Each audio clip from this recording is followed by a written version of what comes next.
Bismillahirrahmanirrahim. Assalamualaikum warahmatullahi wabarakatuh.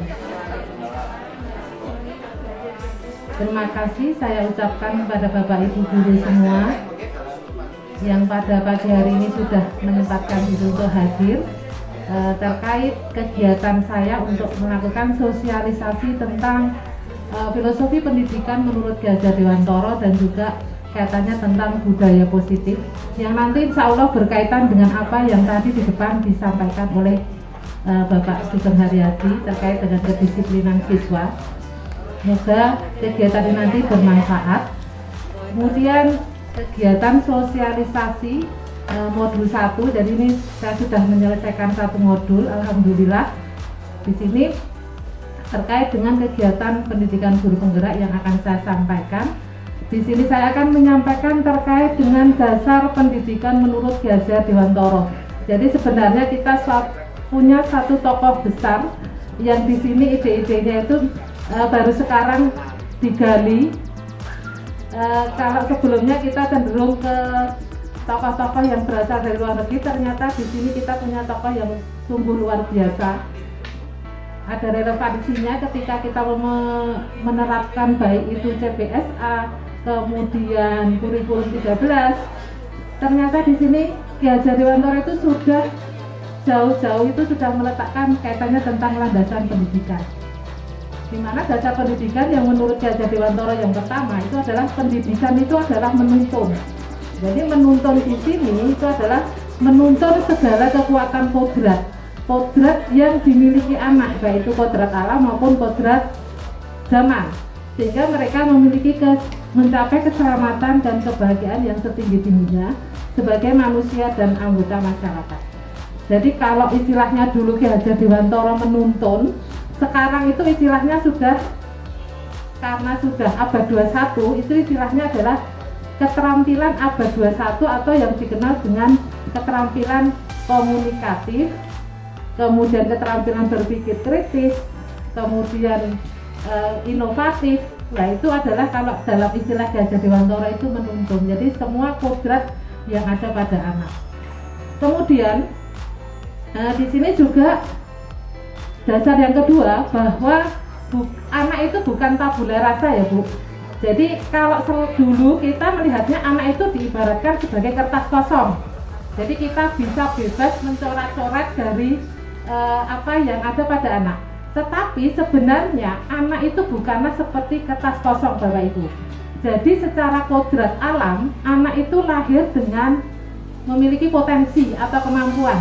Nah, potensi atau kemampuan ini yang dimiliki anak ini, itu adalah bentuknya itu dalam bentuk garis yang samar-samar. Jadi belum tebal. Nah, kemudian siapa yang menebalkan?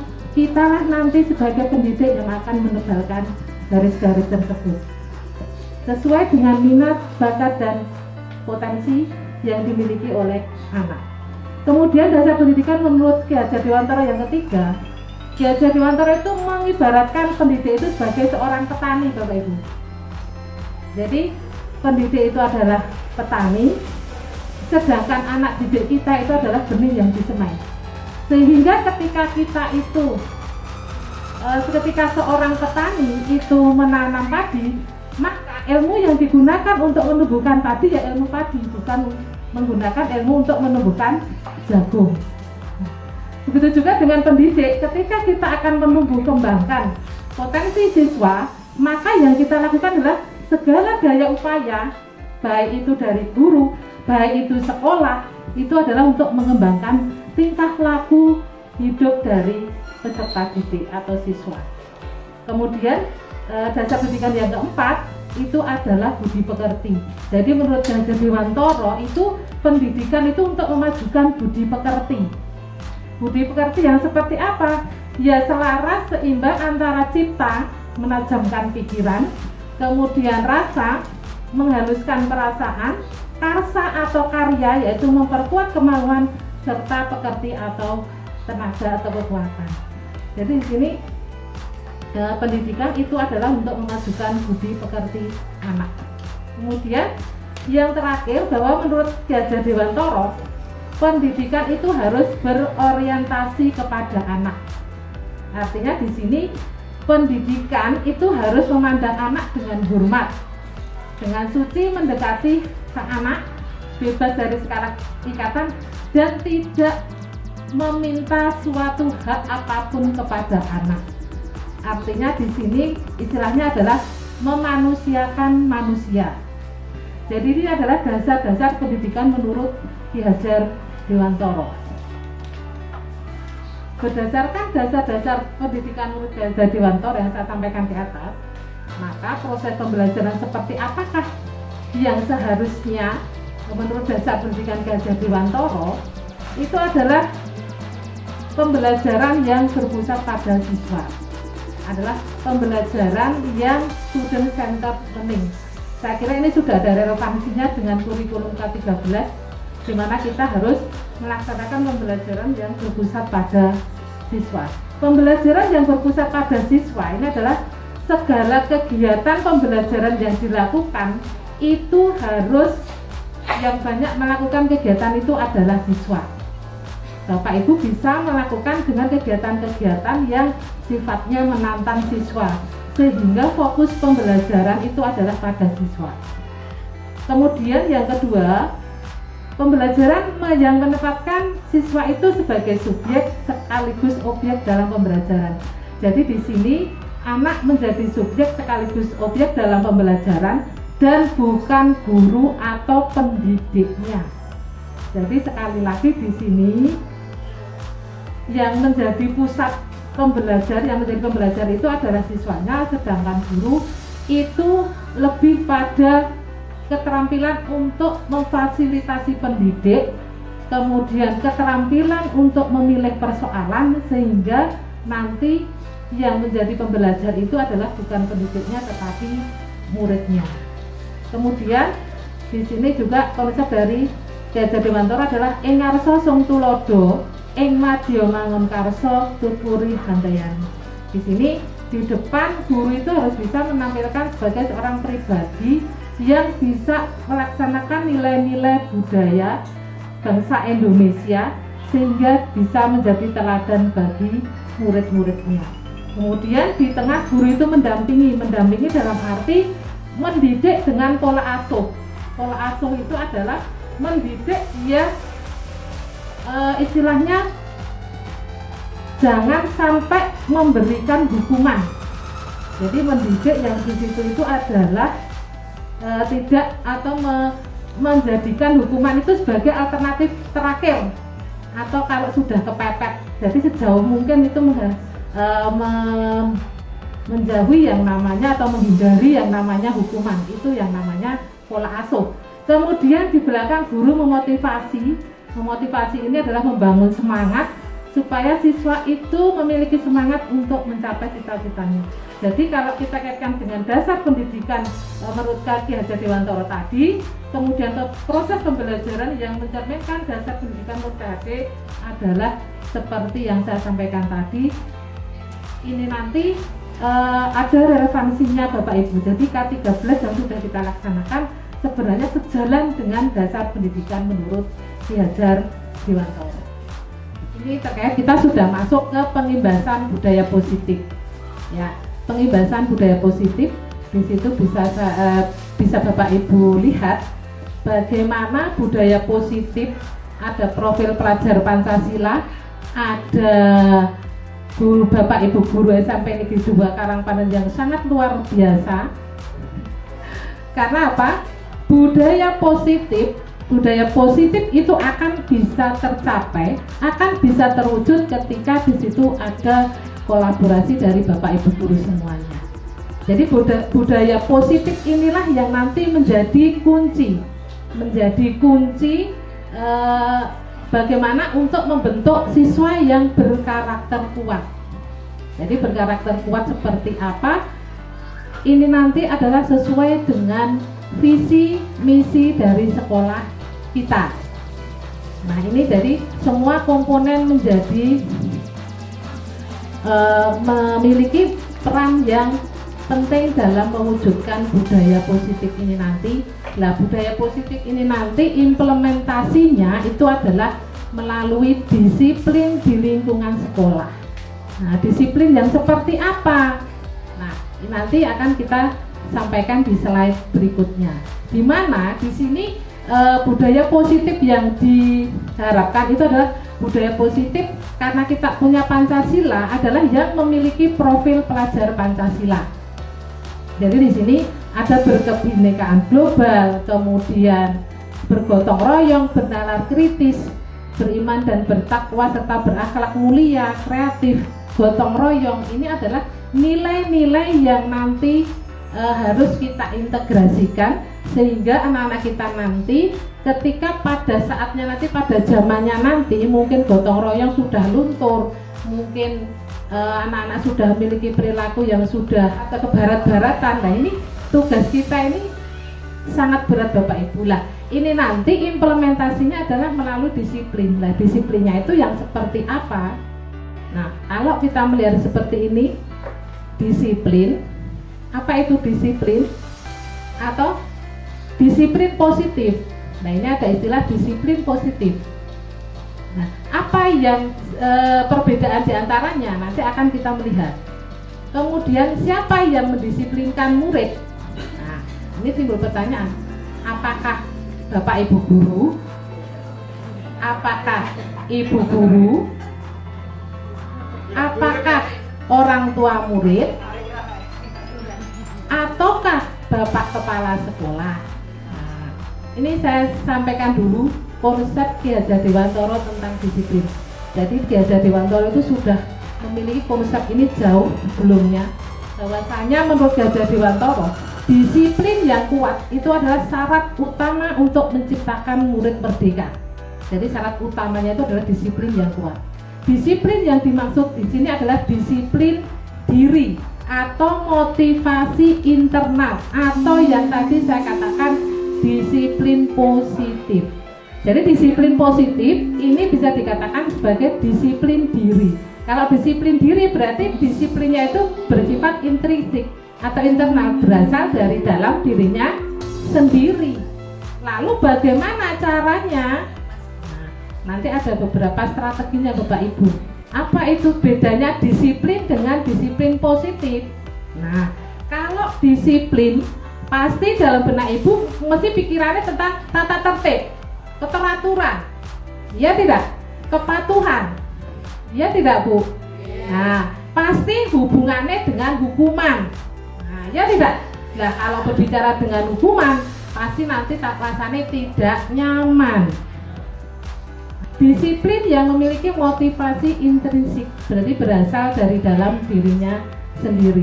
Dimana di sini seseorang itu yang memiliki disiplin positif itu mampu mengontrol dirinya sendiri, mampu menggali potensinya menuju sebuah tujuan yang bermakna, tidak harus dengan hukuman. Jadi hukuman itu menjadi alternatif terakhir kalau perlu tidak digunakan sama sekali. Harus optimis. Ini saya lanjutkan. Jadi tadi sudah terjawab ya Bapak Ibu ya. Jadi siapa yang mendisiplinkan siswa? Dirinya sendiri. Di sini bagaimana ada strategi yang menumbuhkan disiplin diri pada murid.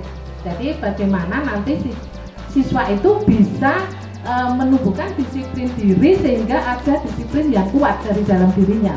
Itu strateginya yang pertama adalah menyusun yang namanya ada keyakinan kelas. Selama ini kan kita adanya peraturan dari sekolah yang buat, kemudian diterapkan di siswa.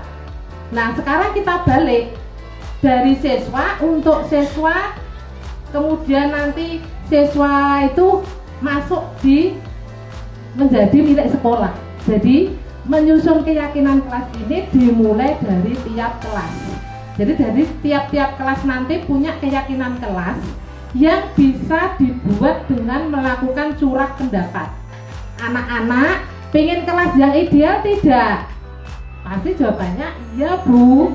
Nah, supaya punya kelas yang ideal, ayo kita buat keyakinan kelas. Coba dari A usulannya apa, suruh tulis. Coba dari B apa. Nanti contohnya ada Bapak Ibu. Jadi ini sifatnya tidak spesifik tapi lebih ke universal. Jadi ketika keyakinan kelas ini bisa disusun, karena itu dari siswa, oleh siswa dan untuk siswa, maka siswa akan lebih tergerak dan bersemangat untuk menjalankan keyakinan daripada hanya sekedar peraturan-peraturan yang biasanya mereka akan merasa jenuh. Nah, menghindari ketidaknyamanan karena apa? Karena hanya menghindari hukuman atau karena mereka merasa tidak nyaman, sehingga ketika sudah masuk gerbang itu mereka sudah terbebani. Saya mengajak Bapak Ibu guru semuanya, mari ini strategi ini mungkin bisa nanti sebagai sebuah masukan. Nah, setelah menyusun keyakinan kelas, ini yang kedua adalah Bapak Ibu harus memahami posisi kontrol Bapak Ibu guru. Posisi kontrol kita itu ada 5, Bapak Ibu guru. Apakah Bapak Ibu guru sebagai penghukum? Apakah Bapak Ibu guru itu bisa sebagai teman? Apakah Bapak Ibu guru itu sebagai pemantau? Apakah Bapak Ibu guru itu sebagai manajer? Saya yakin semuanya pasti ingin jadi manajer ya Bapak Ibu guru. Dalam memahami posisi kontrol ini guru harus meninjau apakah disiplin kelasnya itu sudah berpusat pada murid selama ini ya? Apakah sudah memerdekakan dan memandirikan murid? Kemudian yang ketiga adalah menerapkan restitusi. Apa itu restitusi? Nah, nanti ada segitiga restitusi Bapak Ibu. Jadi dalam restitusi ini mengajarkan murid untuk mencari solusi permasalahannya dengan bimbingan guru. Jadi ketika anak melakukan suatu kesalahan, ketika Bapak Ibu mengatakan kamu salah, kamu telah melanggar hukuman, maka kamu tidak boleh mengikuti pelajaran. Nah, ungkapan-ungkapan semacam itu akan mengakibatkan anak itu merasa mengalami sebuah kegagalan. Menyusun keyakinan kelas, ini yang pertama. Bagaimana menyusun keyakinan kelas? Ini adalah dibuat melalui curah pendapat, kemudian dalam bentuk kalimat positif, kemudian pernyataannya universal. Contohnya seperti yang di samping, misalkan setiap anggota kelas perlu belajar. Setiap anggota kelas perlu belajar. Sehingga kalau perlu belajar kan tidak ada anak yang mengganggu dari satu yang lain. Misalkan ketika Bapak Ibu guru menerangkan,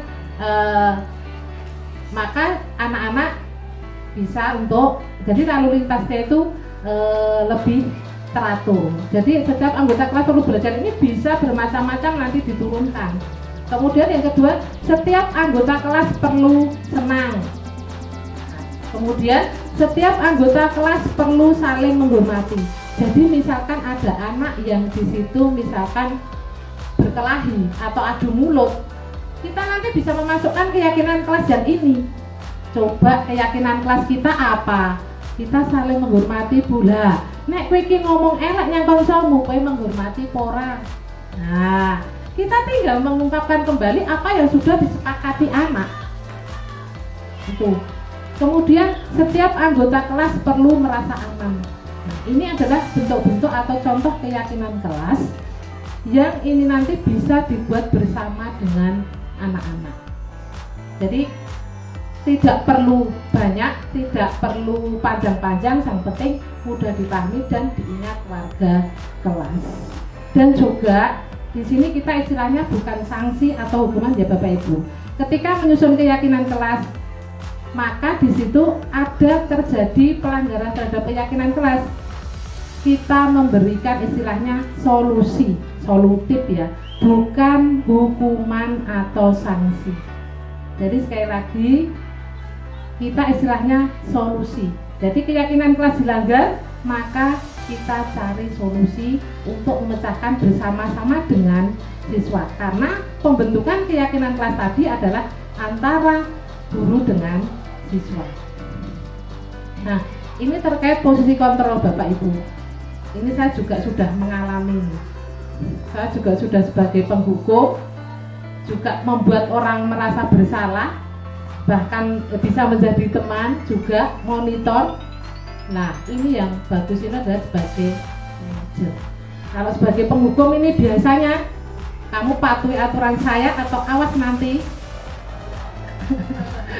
kamu selalu saja terlambat, kamu selalu saja salah.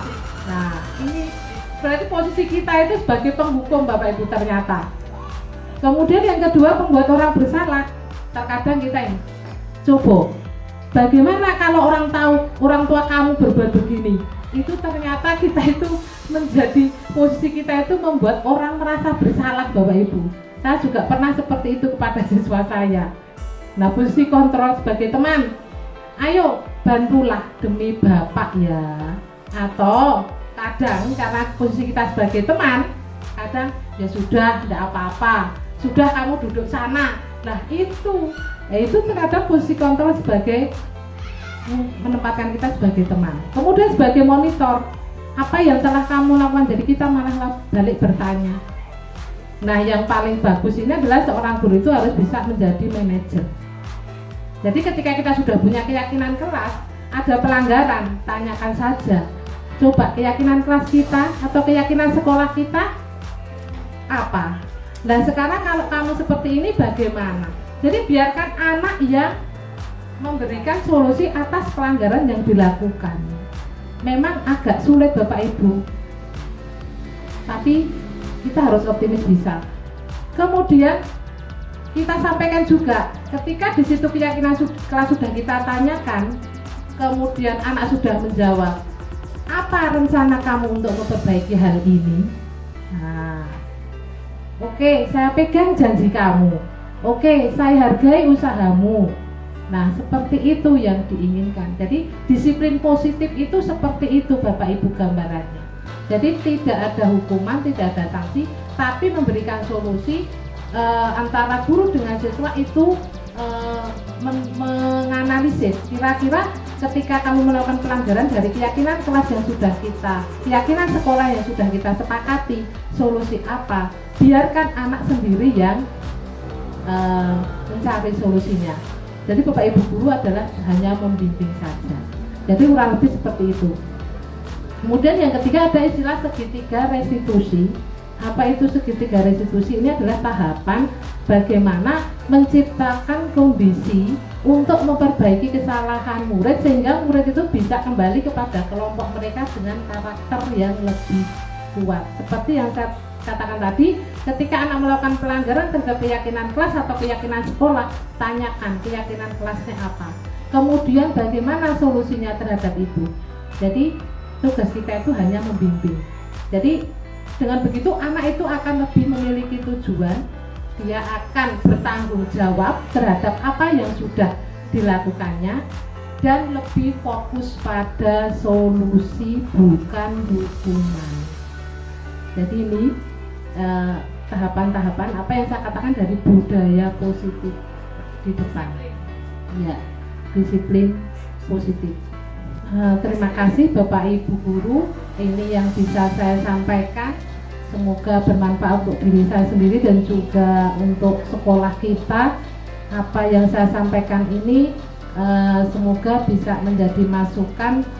Mari bersama-sama, semoga kita bisa menjadi seorang pendidik yang lebih baik, yang bisa membawa siswa kita untuk mencapai cita-citanya dengan menjadi seorang yang sudah siap pada zamannya nanti.